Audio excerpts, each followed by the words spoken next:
Hello, my wonderful, amazing artists. It's me, Miss Abby. And today, I'm going to show you how to make a 3D playground using scrap materials and recyclable materials. But with these skills, you can build anything. Playground, robot, creature thing. The kids at Grew Elementary decided this was a flying robot llama with a jetpack. So you can build literally anything using this. Now 3D means the opposite of flat. So something sticking out. So you can use your sense of sight to see your artwork. And you can rotate it from different angles. But you can also use your sense of touch and close your eyes and feel that something is sticking out. That is what 3D means. And I'm going to show you today how to create a 3D line, because that is kind of like the basic level of building. We'll do 3D lines and walls today. Those are the basic levels of building in 3D. And you can use any paper around your house. You can use old magazines, a Cheez-It box, scrappy scraps from the recycling bin. Anything will work. This is all about trying, experimenting, tinkering around. This type of artwork we call process based versus product based. This project is more about trying something new and figuring out how to make art in a new way and experimenting rather than coming up with a real ta-da amazing piece of art. But if you got some paint and really develop this, it could be a total ta-da moment. Get a little paint and a little glue and really built it out a little more. That would be amazing. But this is definitely a project more about experimenting and building. That's why I chose to use recyclable materials. Let's get into it. Okay, so here's how you make these curvy lines, kind of like this, with a long, skinny rectangle of paper. And I'm going to use a glue stick today. And I'm going to carefully take the cap off the glue stick. We're going to bend the ends of the strip to create little feet.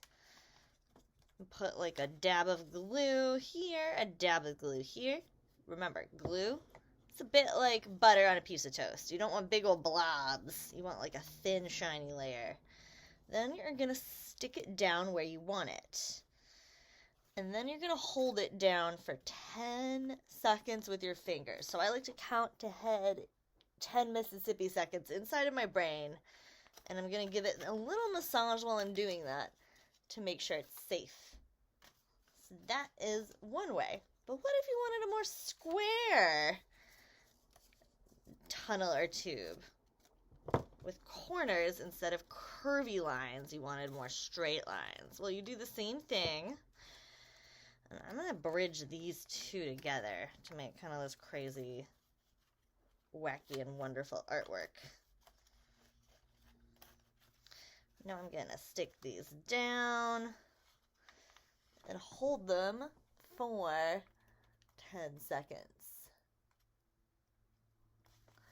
And then I want this to be, I'm not happy with this curvy line. I want it to be more square. So I'm going to pinch and bend it. You can do this and make more of a squarey line. Okay, so that is how, if you want to build with kind of curves and lines, that's one way of building 3D. Now I'm going to show you how to make walls and things like that using a method that I like to call the bend and snip. Let's get into it. Okay, so we're starting. I have 2 pieces of paper. I'm using rectangles, but totally experiment with your tools. Then I'm snipping. I'm not cutting it all the way, just a little snip. About maybe 2 fingers And then I'm just going to snip over and over again. Doesn't have to be perfect. I recommend doing a practice piece like this so you get the hang of the technique.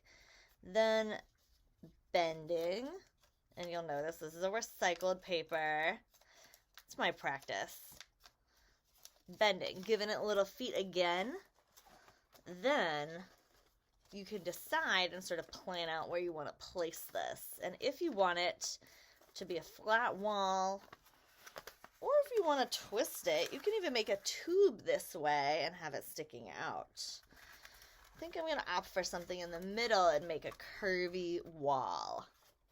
Now, this is a little trickier with our gluing. A little bit wilder and more out of control because it's a more than the two little lines.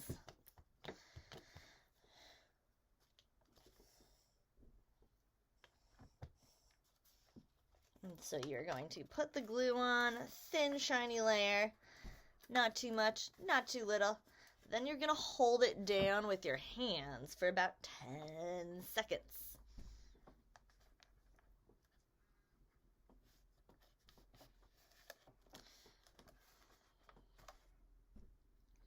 Ta-da! So these two methods of building with paper are both kind of like the building blocks or the base for creating anything you could think of using paper to build 3D sculptures with. Whether you're creating or designing a playground or doing a sculpture or a robot or really anything. And you can use flimsy, thin paper like this, or you can do the same thing with thick cardboard that you might find from a box. Like this is an old Cheez-Its box. Those are the basics, but if you keep working and experimenting a little bit, I know you'll come up with your own ways of building 3D, and it'll be really fun. Bye. Have fun making art at home.